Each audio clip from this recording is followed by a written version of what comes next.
Good morning, good afternoon and good evening wherever you are in the world. My name is Sean. Welcome to Digicode Productions.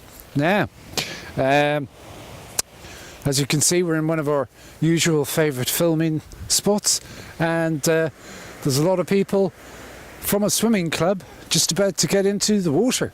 Now,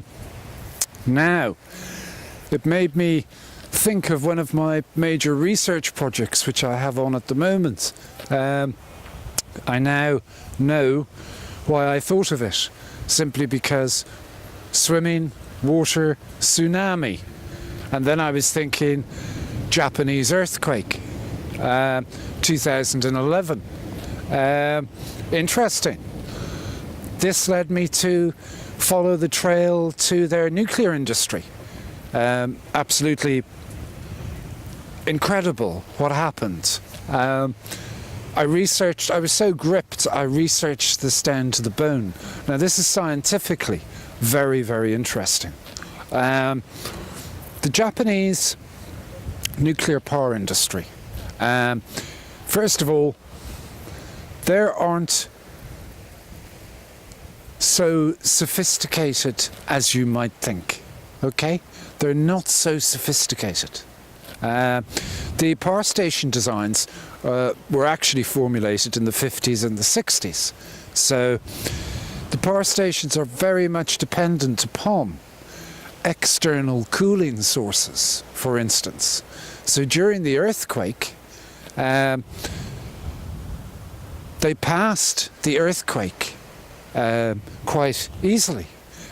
One of the problems was that the pipes to the cooling systems all cracked, but that in itself shouldn't have been a showstopper.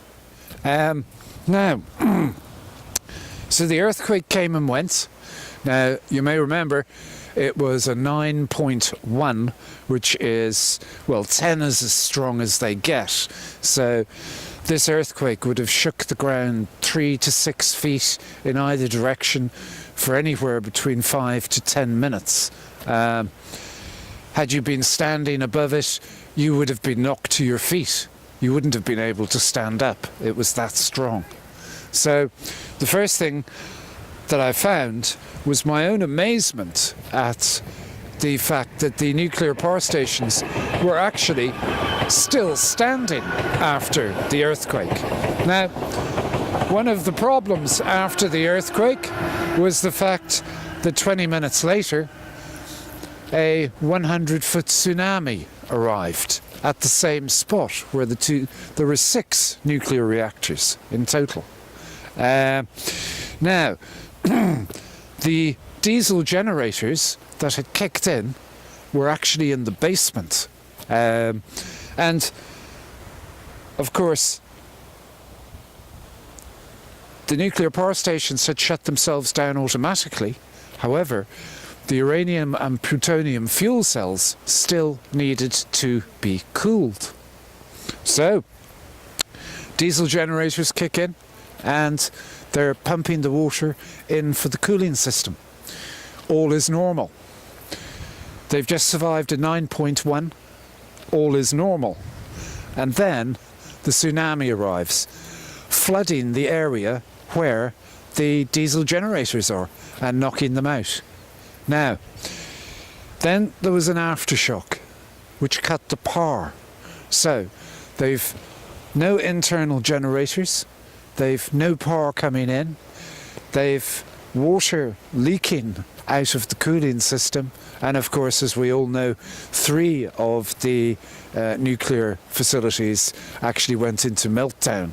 There were also hydrogen explosions, which in the case of 2 of the reactors was what caused the explosions. Only one of the reactors actually melted through what they call the base core. Now, they tried all sorts of things, and it's a good thing they did. They had 50 fire crews that were pumping water onto each one of the reactors to try and keep them cool.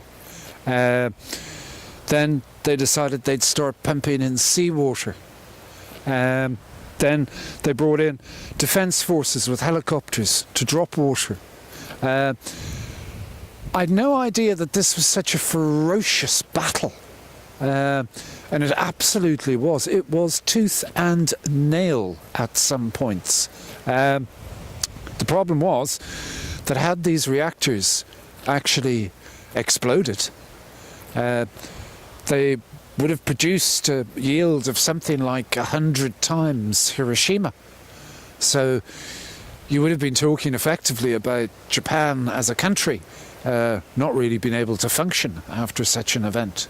Now, after 2 weeks of this, what can only be described as ferocious battle, and to give you some idea of what the people who manned the power stations were up against, at one stage they had absolutely no power and they needed emergency power.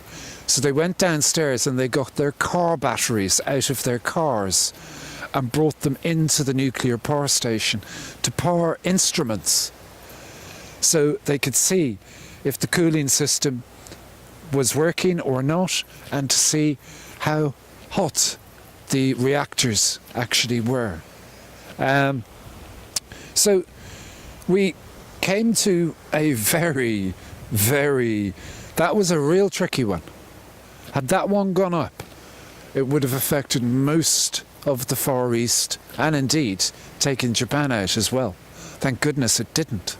So, fascinating bit of research. Interesting to think we live here in Ireland, in a country where, although we don't generate any nuclear power, we import power from countries that do. So, and they're literally, in some places, as close as 50 miles across this sea. That's not a particularly safe distance from a reactor meltdown. So, it was a fascinating piece of research. I just thought I'd give you those little insights, and I just thought I'd give you that one because it was interesting. Thank you very much.